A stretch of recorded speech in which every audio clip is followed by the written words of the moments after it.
بسم اللہ الرحمن الرحیم۔ السلام علیکم۔ بخت نصر بادشاہ ابتدا میں نہایت نیک بخت اور صالح تھا۔ حضرت زکریا اور یحییٰ علیہ السلام کی نہایت اطاعت کرتا تھا۔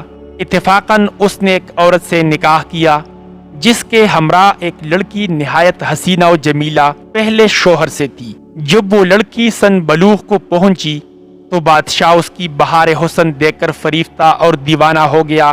اس کی ماں کو پیغام دیا، وہ بہت خوش ہوئی مگر دل میں اندیشہ کیا کہ بادشاہ پیغمبروں کا مطیع اور فرمان ہے اور نکاح اللہ کے پیغمبر کی شریعت کے خلاف ہے، وہ کیوں اس کام کی اجازت دیں گے؟ اس لیے بادشاہ سے کہا کہ تم اس کا مہر ادا نہ کر سکو گے۔ اس نے دریافت کیا کہ کتنا مہر ہے؟ جو کچھ کہو میں دوں گا۔ عورت نے کہا اس کا مہر تمہارے دونوں پیغمبروں کا سر ہے، اگر تم یہ مہر ادا کر سکو تو لڑکی حاضر ہے، ورنہ اس کا نام مت لو۔ بادشاہ نے کہا کہ یہ پیغمبر ہمارے دشمن نہیں بلکہ ہمارے خیر خواہ اور دعاگو ہیں، ان کو بے جرم گناہ قتل کرنا ظلم عظیم ہے، اس کے سوا کچھ مانگو، جو مہر کہو مجھے منظور ہے۔ اس نے کہا اس کے سوا کوئی مہر نہیں ہے۔ بادشاہ نے ہوائے نفسانی سے مغلوب ہو کر فوج کو حکم دیا کہ دونوں بے گناہوں کا سر کاٹ لاؤ۔ حکم کے بموجب سپاہیوں نے جا کر اول حضرت یحییٰ علیہ السلام کو بیت المقدس میں قتل کیا اور حضرت زکریا علیہ السلام یہ حال دیکھ کر جنگل کی طرف بھاگ نکلے۔ فوج پیچھے ہوئی اور شیطان نے ان کی رہنمائی کی۔ جب سپاہیوں نے گھیر لیا تو حضرت زکریا علیہ السلام نے ایک درخت سے التجا کی کہ مجھ کو اس وقت پناہ دے۔ وہ درخت پٹ گیا، یہ اس کے اندر سما گئے، وہ پھر بند ہو گیا لیکن قدر کپڑا باہر رہ گیا۔ فوج متحیر ہوئی کہ کہاں غائب ہو گئے۔ شیطان نے نشان دیا کہ اس درخت کے اندر ہیں اور یہ کپڑا ان کے موجود ہونے کی علامت ہے۔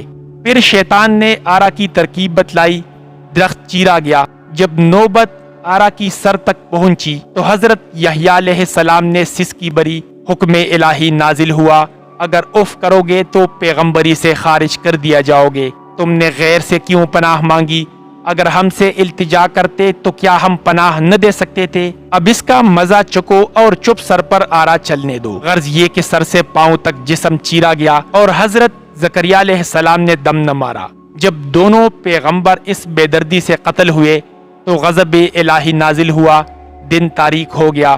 ایک بادشاہ فوج خونخوار لے کر چڑھا اور اس شہر کے باشندوں کو گرفتار کر لیا۔ حضرت یحییٰ علیہ السلام کا خون بند نہ ہوتا تھا، جب قبر میں رکھتے تھے تو قبر خون سے لبریز ہو جاتی تھی۔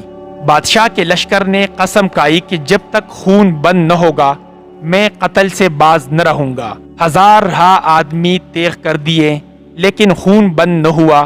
اس وقت ایک شخص حضرت یحییٰ علیہ السلام کی لاش پر آیا اور کہا کہ تم پیغمبر ہو یا ظالم؟ ایک خون کے بدلے میں 1000 آدمی قتل ہو چکے، اب کیا سارے جہان کو قتل کراؤ گے؟ اتنا کہنا تھا کہ خون بند ہو گیا۔